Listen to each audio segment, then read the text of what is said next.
नमस्कार, पूर्वज रेसिपी मराठीमध्ये तुम्हा सर्वांचं खूप खूप खूप स्वागत। आज आपण साधारण 1.5 ते 2 महिने छान कुरकुरीत असा टिकणारा इथे पालक नमकीन चिवडा कसा करायचा ते बघणार आहोत। अतिशय सुंदर होतो, रंग टेक्स्चर बघू शकाल, अतिशय सुरेख आलेला आहे। तर हा पालक नमकीन चिवडा कसा करायचा पटकन रेसिपीला सुरुवात करूयात। तर इथे साधारण अर्धी जुडी मी पालक घेतलेला आहे, स्वच्छ धुवून घेतलेला आहे, निवडून घेतलेला आहे। तर हा अर्धी जुडी पालक आपण मिक्सरच्या भांड्यात घालून घेऊयात। त्यानंतर 3 ते 4 लसणाच्या पाकळ्या अशा बारीक चिरून मी यामध्ये घालतीये। त्यानंतर साधारण अर्धा इंच आलं बारीक चिरून यामध्ये घालायचं। चवीनुसार यामध्ये मीठ घालून घ्यायचं आणि ह्यामध्ये अगदी थंडगार आपल्याला पाणी घालायचं आहे। थोडंसं ह्याची छान प्युरी झाली पाहिजे इतपत यामध्ये पाणी घालायचं। तर यामध्ये थंडगार आपल्याला पाणी घालायचं आहे, जेणेकरून पालकाचा रंग तसाच व्यवस्थित राहील, हिरवागार राहील आणि हे मिक्सरला व्यवस्थित फिरवून घ्यायचं। तर बघू शकाल छान असं मिक्सरला मी हे फिरवून घेतलेलं आहे। छान अशी हिरवीगार इथे प्युरी आपली बनवून पालकाची तयार झाली। तर आता इथे 1 कप मी बेसन घेतलेलं आहे। बारीक बेसन घ्यायचं, जाड बेसन अजिबातही घ्यायचं नाही। तर 1 कप बेसन घेतलेलं आहे, परातीमध्ये आपण काढून घेऊयात। यामध्ये पाव कप आपल्याला तांदळाची पिठी घालायची आहे। हे मिक्स करून घेऊयात व्यवस्थित। आता हे मिक्स करून झालं की इथे एक दुसरा बोल घेतला, यामधलं अर्ध मिश्रण त्या बोलमध्ये आपण ट्रान्सफर करून घेऊयात। आता अर्ध मिश्रण एका बोलमध्ये काढून घेतलं। आता परातीमध्ये जे मिश्रण आहे यामध्ये चवीनुसार आपल्याला मीठ घालायचे। त्यानंतर अर्धा चमचा हळद घालायची, पाव चमचा यामध्ये हिंग घालायचा आणि अर्धा टीस्पून यामध्ये आपल्याला तेल घालायचे। तेल घातल्याने कुरकुरीतपणा जास्ती येतो म्हणून घातलेला आहे। मिक्स करून घेऊयात व्यवस्थित आणि थोडं थोडं यामध्ये पाणी घालायचं आणि सेमी सॉफ्ट कन्सिस्टन्सीचा गोळा आपल्याला मळून तयार करायचा आहे। खूपही हे मिश्रण पातळ आपल्याला भिजवायचं नाही, थोडंसं आपल्याला दाटसर हे मिश्रण असलं पाहिजे। तर बघू शकाल इथे छान असा सेमी सॉफ्ट कन्सिस्टन्सीचा गोळा इथे मळून तयार केला, मस्त। आता जे दुसरं मिश्रण आपण बोलमध्ये काढून घेतलेलं होतं यामध्ये चवीनुसार मीठ घालायचं, अर्धा टीस्पून यामध्ये आपल्याला परत तेल घालायचं। म्हणजे 1 कप बेसन असेल तर 1 टीस्पून आपल्याला यामध्ये तेल घालायचं आहे, अर्ध आधीच्या मिश्रणात, अर्ध आत्ताच्या मिश्रणात। त्यानंतर पाव चमचा हिंग, चवीनुसार लाल तिखट, काश्मीरी रेड चिली पावडर अजिबातही वापरायची नाही, जे नॉर्मल आपलं साधं तिखट असतं तेच घालायचं। त्याच्यानंतर मिक्स करून झालं की यामध्ये ही जी प्युरी केली आहे ती व्यवस्थित गाळून यामध्ये घालायची। जेवढी बसेल तेवढीच प्युरी यामध्ये घालून घ्यायची, मस्त। असं केल्याने कुठेही पालकाचे कण यामध्ये येत नाहीत। अर्धी अर्धी थोडी थोडी प्युरी यामध्ये घालायची आणि हे एकजीव करून घ्यायचं आणि ह्याचा सुद्धा छान असा गोळा मळून तयार करायचा। तर सेमी सॉफ्ट कन्सिस्टन्सीचा हा पण गोळा इथे मळून आपला तयार झाला। तर दोन्ही पण गोळे आपले मळून तयार झालेले आहेत। तर आता इथे सोऱ्या घेतला, याला बारीक शेवेची चकती लावून घेतली, संपूर्ण तेल लावून घेतलं, आतून हाताला तेल लावून घ्यायचं आणि हा जो पालकाचा गोळा आहे यातला अर्धा गोळा आपल्याला सोऱ्यामध्ये भरून घ्यायचा। तर अर्धा गोळा सोऱ्यामध्ये व्यवस्थित भरून घेतलेला आहे, अर्धा गोळा तसाच शिल्लक ठेवला। सोऱ्याचं झाकण लावायचं आणि कडकडीत तेल छान गरम करून यामध्ये आपल्याला शेव घालून घ्यायची। तर बघू शकाल छान असे मस्त बुडबुडे येत आहेत। बुडबुडे कमी होईपर्यंत एक साईड आपल्याला व्यवस्थित ही तळून घ्यायची।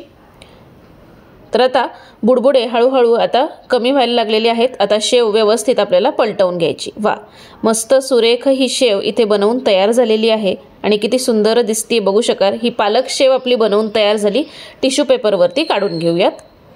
आता जो दुसरा गोळा आपण ठेवलेला होता जो की हळदीचा आहे तो गोळा घ्यायचा आणि जो पालकाचा गोळा ठेवलेला होता तो घ्यायचा, दोन्ही एकजीव करायचे आणि परत हे सोऱ्यामध्ये घालून घ्यायचे, मस्त। तर बघू शकाल दोन्ही गोळे व्यवस्थित सोऱ्यामध्ये भरून घेतले। सोऱ्याचं झाकण लावायचं आणि छान हाय हीटवरती छान गरम तेलामध्ये आता ही मिश्र शेव आपल्याला पाडून घ्यायची। तर बघू शकाल छान असे 2 वेगवेगळे कलर यामध्ये दिसत आहेत तुम्हाला, एक पालकाचा आणि एक हळदीचा। तर ही आपली छान अशी कलरफुल दुसरी शेव बनवून तयार झाली। तर आता बुडबुडे कमी होईपर्यंत शेव एक साईडने तळून घ्यायची। नंतर आता पलटी करून घेऊयात आणि बघू शकाल किती सुंदर ह्या शेवेचा रंग आलेला आहे।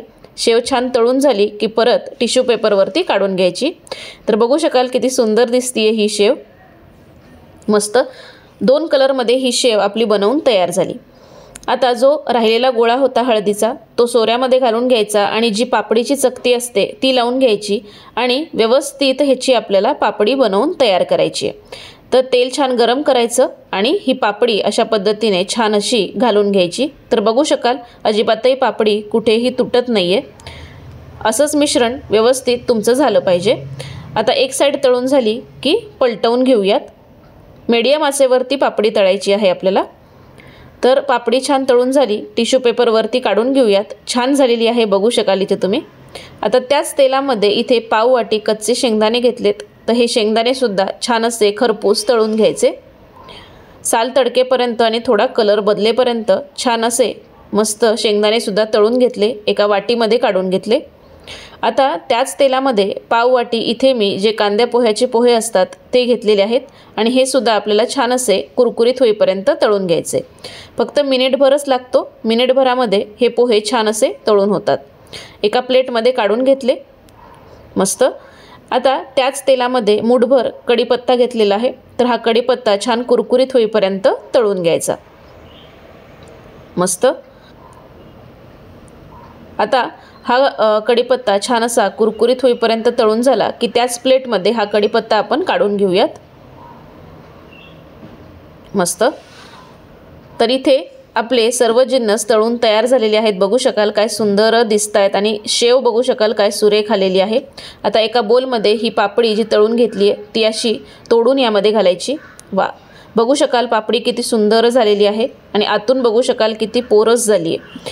वा, आणि आता ही जी आपण शेव तयार करून घेतलेली आहे जी की मिश्र शेव आहे ती घालून घेऊयात आणि आता यामध्ये घालूयात पालकाची शेव। जी आपण पालकची शेव तयार करून घेतलेली होती ती अशी तोडून यामध्ये घालायची मस्त।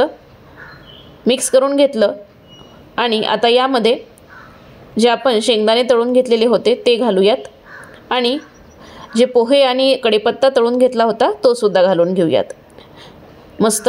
तर आता यामध्ये ह्याची चव अजून छान लागावी म्हणून मसाला घालायचा आहे। तर यामध्ये या मसाल्यामध्ये साधं मीठ, काळं मीठ, हिंग, लाल मिरची पावडर, आमचूर पावडर, चाट मसाला आणि पिठी साखर घेतलेली आहे। तुम्ही तुमच्या आवडीप्रमाणे ह्याचं प्रमाण कमी जास्ती केलं तरी सुद्धा चालेल। मिक्स करून घेऊयात संपूर्ण आणि हा चिवडा सुद्धा छान असा मिक्स करून घेऊयात। बघू शकाल किती सुंदर कलर आलेला आहे याचा, अतिशय सुंदर लागतो।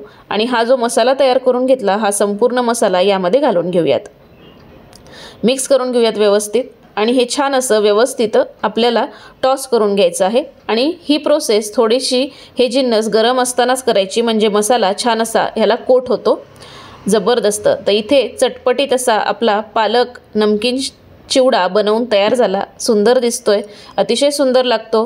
जरूर अशा पद्धतीने तुम्ही करून बघा, नक्कीच तुम्हाला आवडेल आणि केल्यानंतर मला कमेंट करायला विसरू नका। अशाच खमंग खुसखुशीत आणि मस्त मस्त रेसिपीजसाठी पूर्वाज रेसिपी मराठीला पटकन सबस्क्राईब करा। तोपर्यंत बाय बाय।